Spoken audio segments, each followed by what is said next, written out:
My name's Dr. Ashley DeLeon, and I'm one of the surgeons at the Austin branch of our practice.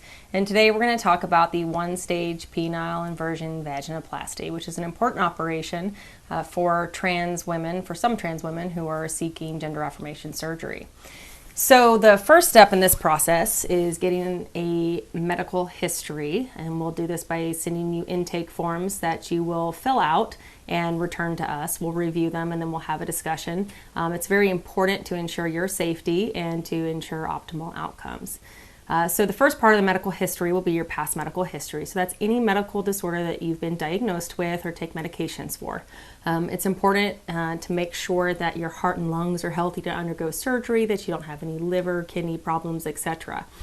Some of the key things that we may ask you about and look for within the past medical history is things such as diabetes. And that's important because you can have impaired wound healing, increased risk of infections, and increased risk of anesthetic complications. And it's also important because we need to be able to manage your blood sugars around your surgery date appropriately so that you have good outcomes.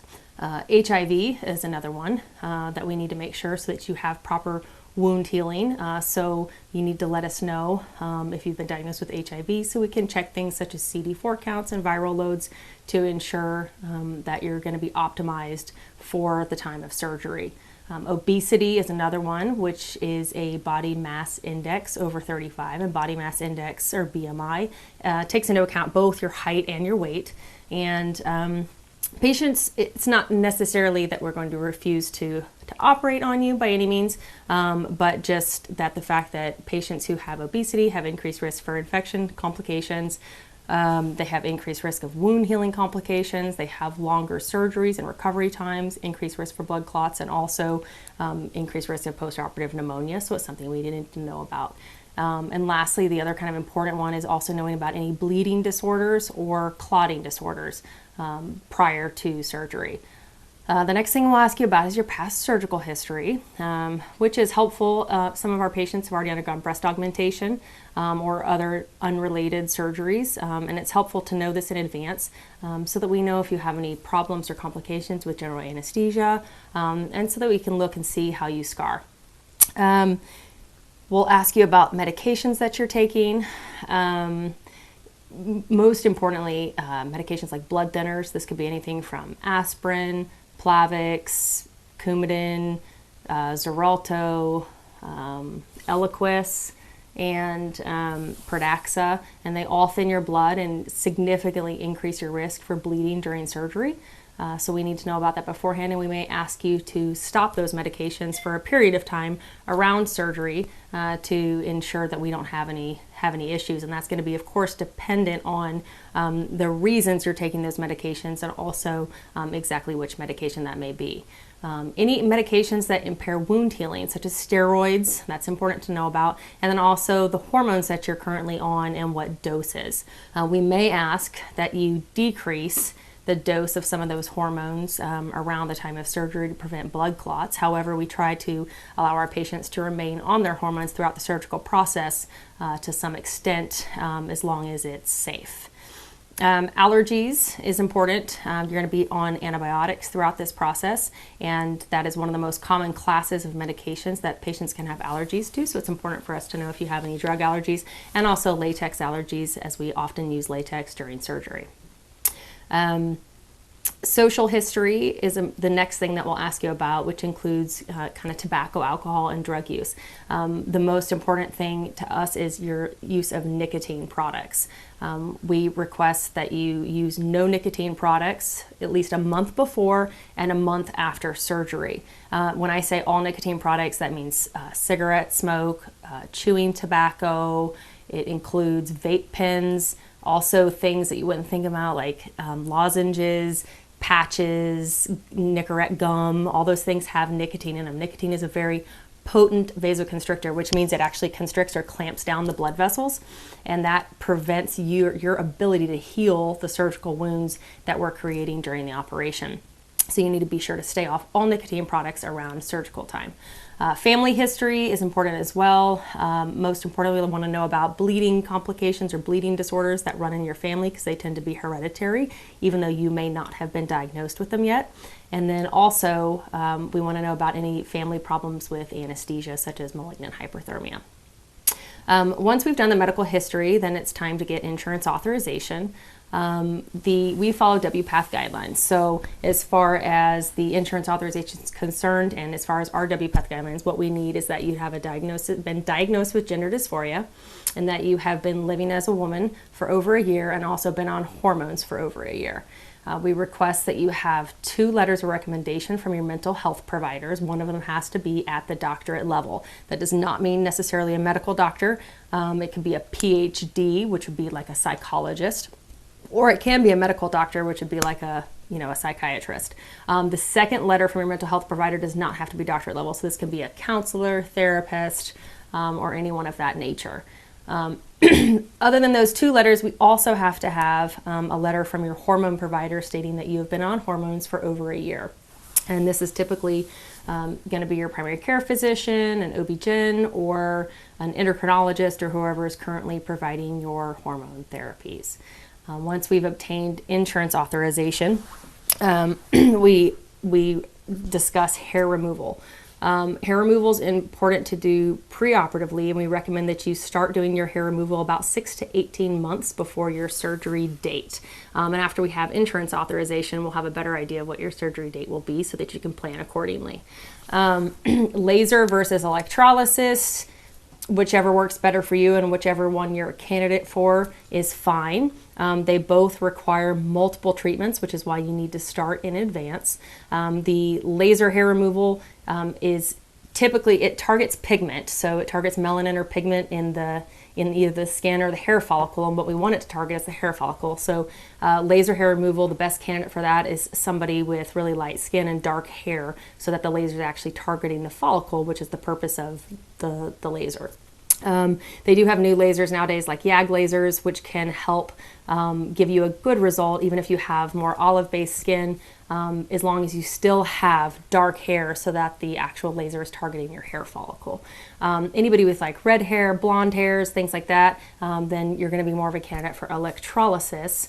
And like I said, either way, it requires multiple treatments in order to have good results.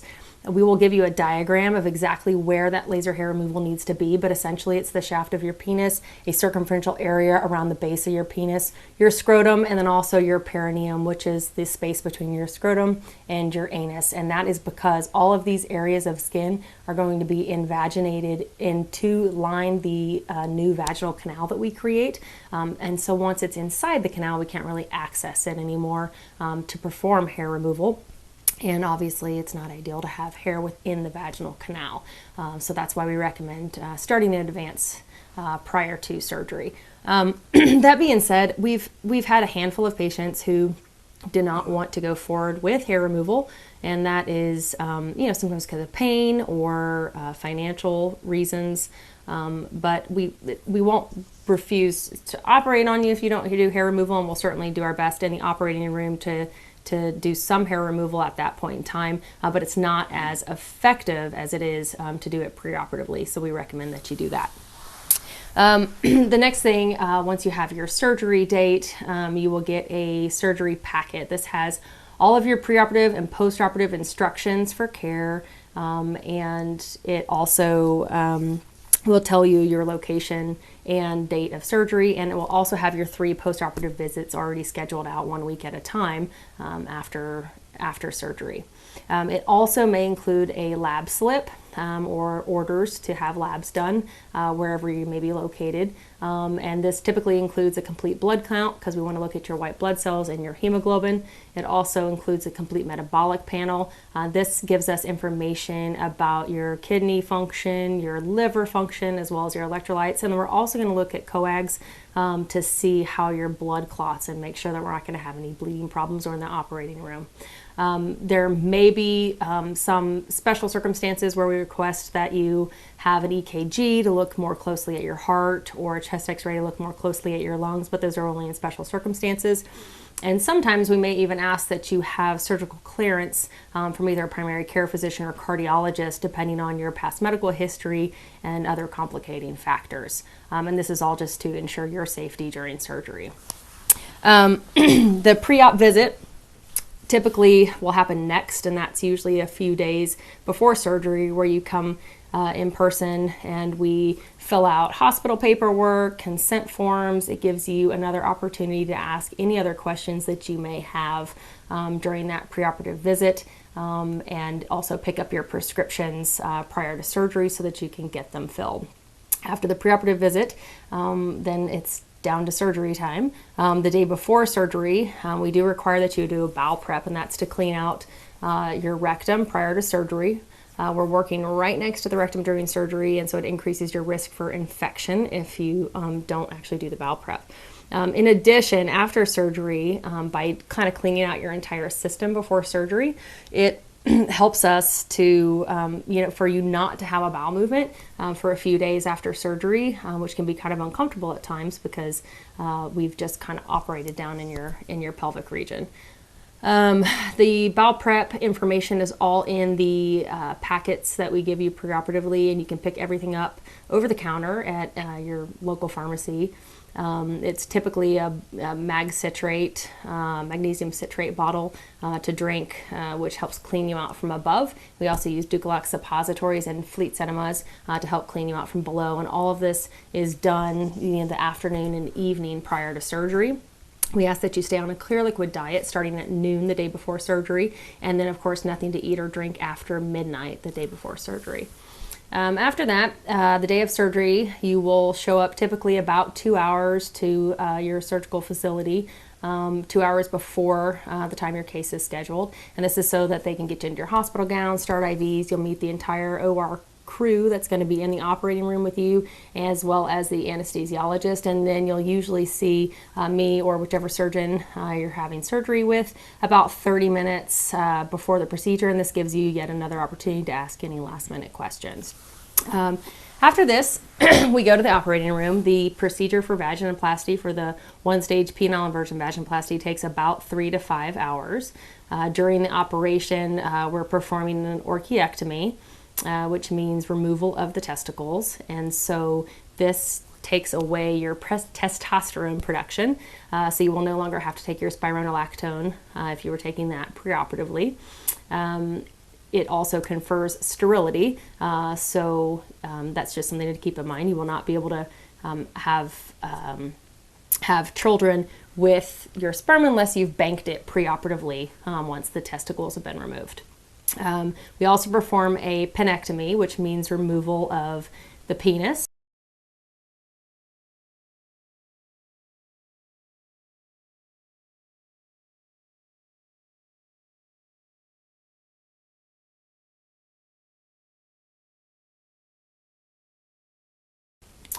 We also do a urethroplasty, which is shortening of the urethra so that you can have hygienic urination and you can sit and pee.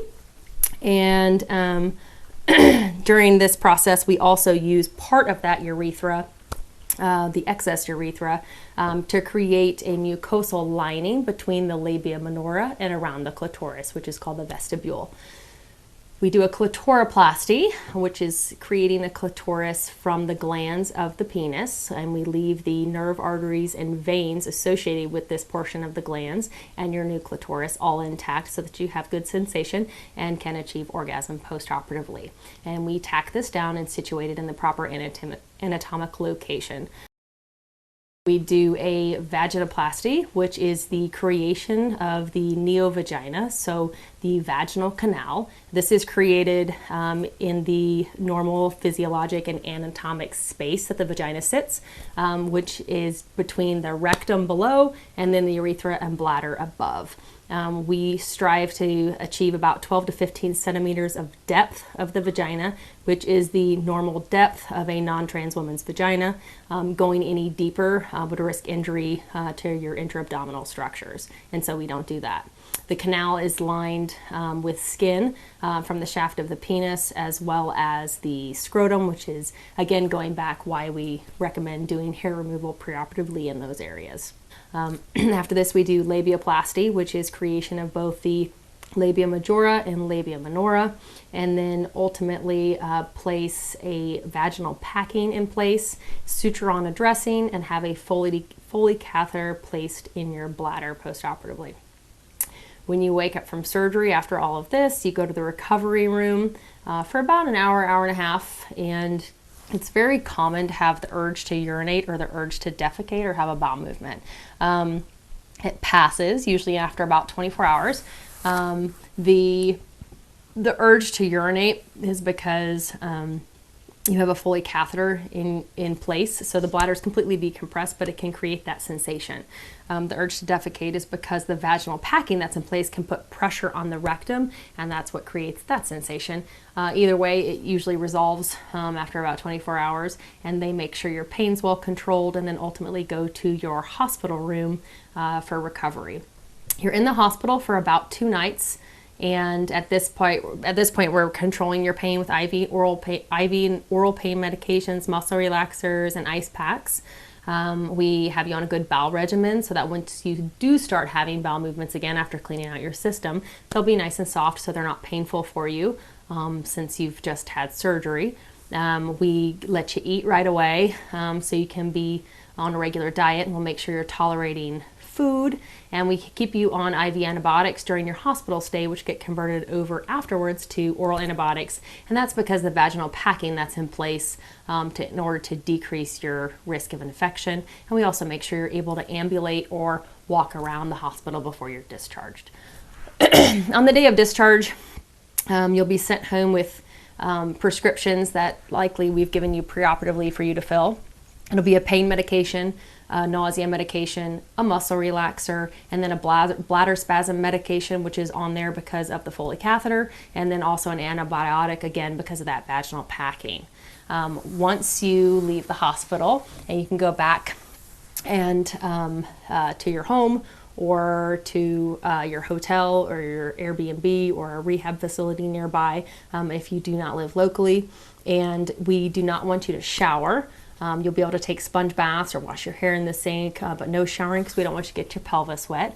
And ultimately, we just want you to lay down and relax and make sure your pain's controlled until you see us back for that first post-op visit.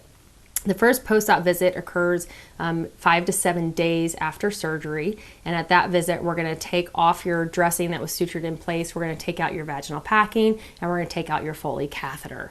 We will also give you your dilator kit, and you will start doing dilations with a water-based lubricant at this point in time, and we'll demonstrate for you how to do that to make sure that you are comfortable. With your dilations, you're going to start out with the smallest dilator in the kit, and you're going to be doing your dilations with that water-based lubricant 3 times a day for 10 minutes initially for the first 3 months. After this time, every 3 months, you can essentially increase the size of your dilator if you desire to, and then go down on the frequency of your dilations to where ultimately at 1 year mark you're doing the 4th dilator, which is the largest one if that's what you wanted to achieve, and you're dilating only about 1 to 2 times a week. So it does taper off over time after the healing process kind of slows down. It's important once you've started your dilations that you are cleaning out the vaginal canal since you're using a water-based lubricant and the canal is lined with skin. So I recommend that for my patients that they clean out the canal after dilations with just some warm soapy water, and then also you'll need to start douching about 1 to 2 times per week initially. This can be done with any of the over-the-counter products, or you can mix water with about a tablespoon of vinegar. At like the 1 year mark though, you won't be required to do it as often. It'll be more like 1 to 2 times per month as far as douching is concerned. Keep in mind also, you're going to have some bleeding and drainage from the vaginal canal that occurs initially after surgery and tapers off slowly over time, and usually is done around 3 months, but sometimes can persist a little longer. So you want to have maxi pads available that you can change out accordingly to continue to be hygienic. Again, you'll be able to start showering after that first visit once everything comes out, but keep in mind you will not be able to submerge your pelvis in water of any kind for 8 weeks or until you're completely healed. So this means no baths, no pools, hot tubs, lakes, rivers, etc. Also at the first post-op visit, we will stop the antibiotics because the vaginal packing's out. We'll also stop the bladder spasm medicine because the Foley catheter is out. You will no longer need the spironolactone because we've removed the testicles, and then you are able to restart your hormones at the preoperative doses if you had a higher dose of hormone that we had decreased preoperatively. You'll be able to go back to your regular dose after that first post-op visit. The activity-wise, after surgery, we want you doing non-strenuous activity, no lifting anything greater than 20 pounds for about 6 to 8 weeks, depending on how you're healing. When it comes to something directly involving the pelvis, so penetrative intercourse or riding a bicycle or anything of that nature, we recommend 12 weeks or about 3 months. Also, activity things to keep in mind, you may want to consider sitting on a kind of donut-shaped pillow immediately after surgery while you're recovering so that you're not sitting on the surgical site, which can be painful and also disrupt suture lines and whatnot. I always recommend to my patients the boppy pillows, which can be found in the baby section at Target or Walmart. You can also use the U-shaped neck pillows that they have on airplanes. And also like the inflatable donuts that patients use, patients use for if they break their tailbone. Any of those are fine, but you also just want to avoid prolonged sitting or prolonged walking for the first 6 to 8 weeks after surgery. Most patients of ours return to work around 4 to 8 weeks, and that depends a lot on what their job description is and how much activity or strenuous activity it involves, and also depends on how they're healing. We typically schedule 2 more post-operative visits in 1-week intervals after that first one, and so our patients stay in town for 3 weeks, which is what we require for your recovery. After that 3-week mark, you'll be able to return home if you don't live locally, and then we'll just have you check in either via email or phone, usually at 3, 6, 9, and 12 months, just to make sure you're doing okay and healing okay and things are going well. And just remember, the final results we really don't know until about 12 months or a year out from surgery. So complications of the 1-stage penile inversion vaginoplasty, it's a well-tolerated operation, but any operation has complications. So one of these is bleeding. It's very common after this operation to have some bleeding from the urethra, from the vestibule, which again is that area lining between the 2 labia minora and kind of around the clitoris, and also from the vaginal canal. That's all very, very common, and that's okay. Bleeding that is significant or severe enough to require a transfusion, for example, or to require us to return to the operating room in order to try to ligate vessels, which means kind of tie off the vessels. It can happen. It's not very common. I would say on the order of 2 to 3%. Infection is a possibility with this operation, obviously. Some of the ways infection can kind of present itself. After we pull out the Foley catheter postoperatively, sometimes about 5% of patients can get a urinary tract infection, which is seen as a lot of burning when you urinate, maybe the urge to urinate but nothing comes out, urinary frequency, those kinds of things. And that is just treated with antibiotics typically. You can get an infection of the skin around the surgical site called cellulitis, and this is seen as kind of the skin gets very, very red and hot and sometimes tender. This is treated with usually oral antibiotics, but sometimes IV antibiotics in the hospital if the infection is a little bit more severe. And then also an abscess. An abscess is a collection of pus that's actually underneath the skin that can happen after surgery. This is the least common type of infection that we see after the vaginoplasty. About 1% of patients develop an abscess after surgery. If this should happen, this would require that you go back to the operating room for drainage of the abscess and typically wound care, after that post-operatively. Wound healing complications can occur. This is probably one of the more common things we see with this operation, and they're typically seen right around the introitus, which is the opening of the new vaginal canal that we created. And that's because this is the area that's under the greatest amount of tension as we're pulling everything down and using the flap and graft of skin to line the canal and create your labia. So that bottom suture line right underneath the opening to the vaginal canal is the spot of greatest tension. And then also we're asking you to dilate past that, 5 to 7 days after the operation. And so you can get some disruption of that suture line or some, skin breakdown and wound healing complications right around there fairly commonly, and the vast majority of them, however, just heal in on their own fine, and it's really never a big issue. That being said, maybe about 5% of those have to go back to the operating room because they're larger than most and have to be kind of washed out and revised.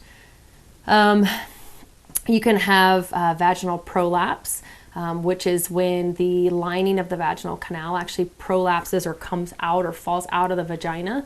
That is typically seen on that first post-operative visit if we were to be pulling the vaginal packing out of the canal, and you would see some vaginal prolapse at that time. If all the skin looks healthy, oftentimes we can just repack the canal for another week and patients do fine. And if that's not the case, or if it's happening later on in the process, then sometimes it requires revision in the operating room. There's about a 1% risk of losing the graft, which means losing the lining of the vaginal canal. It dies off and doesn't take for a blood supply reason for whatever reason.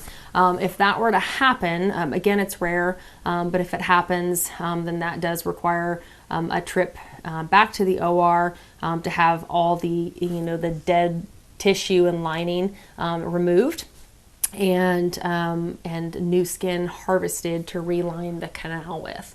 And it's very important, if that were to happen, to continue your dilation so that you don't actually lose the canal or the space that we created, with the initial operation.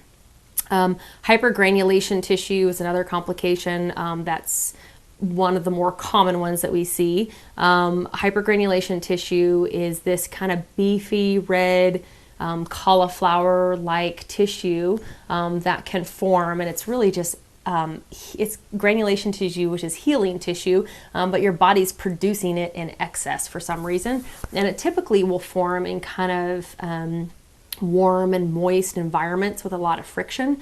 And so where we see it in this operation most commonly is around the clitoris or around the introitus, which again is the opening to the vaginal canal, or within the vaginal canal.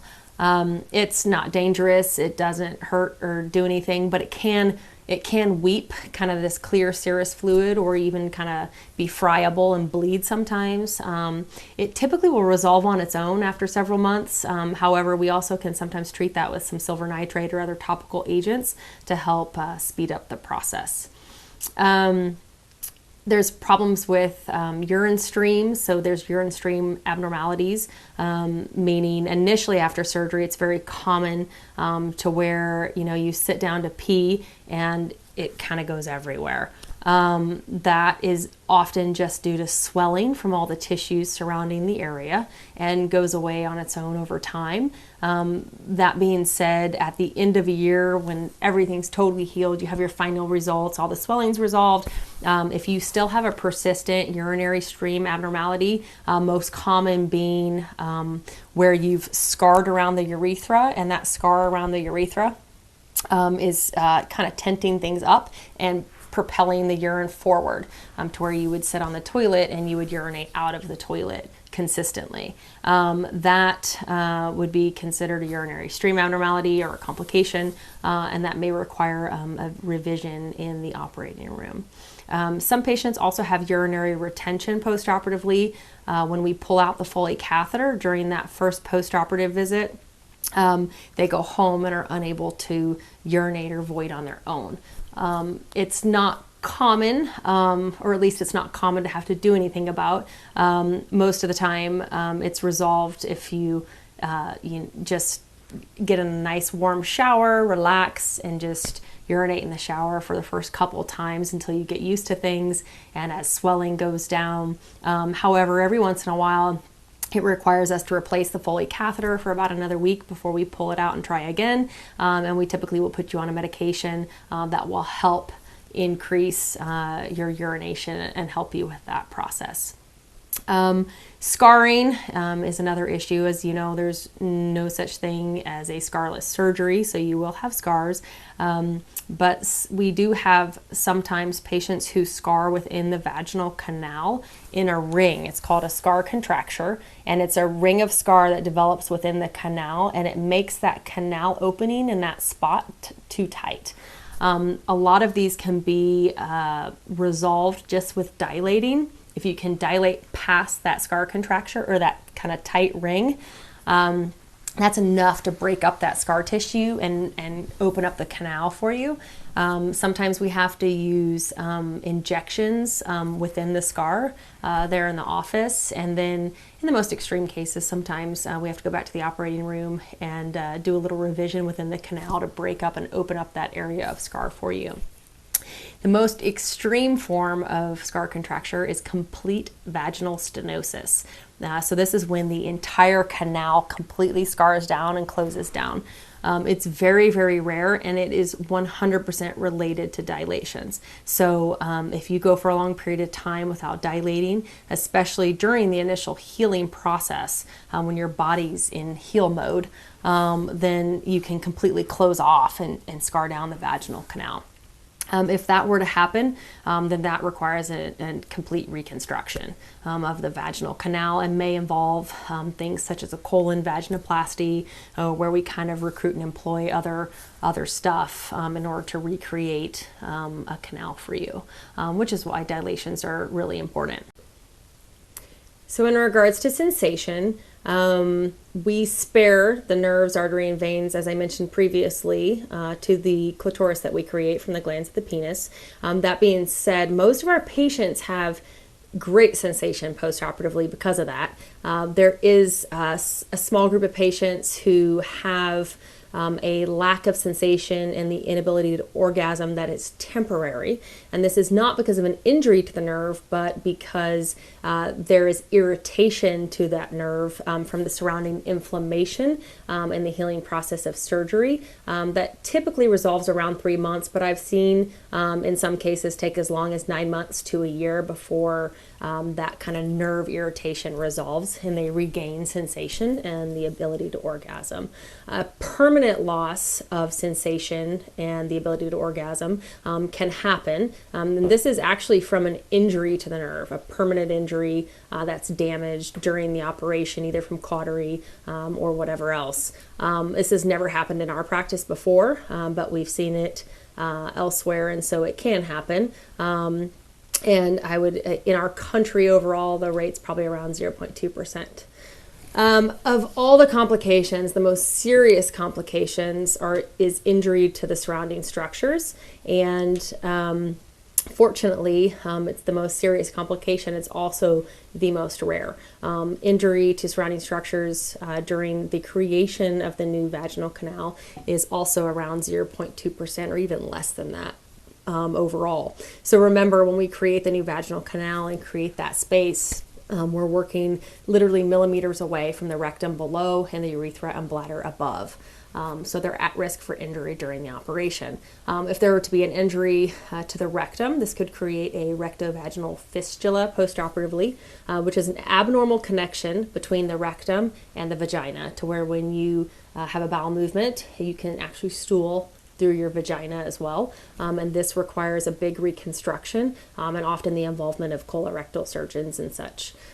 An injury to the urethra or bladder can also occur, as I mentioned, and this can create a cystovaginal fistula, which means a abnormal connection between these structures in the vagina to where you can actually urinate also through your vagina. And again, this requires a much bigger reconstruction and operation to fix these types of complications.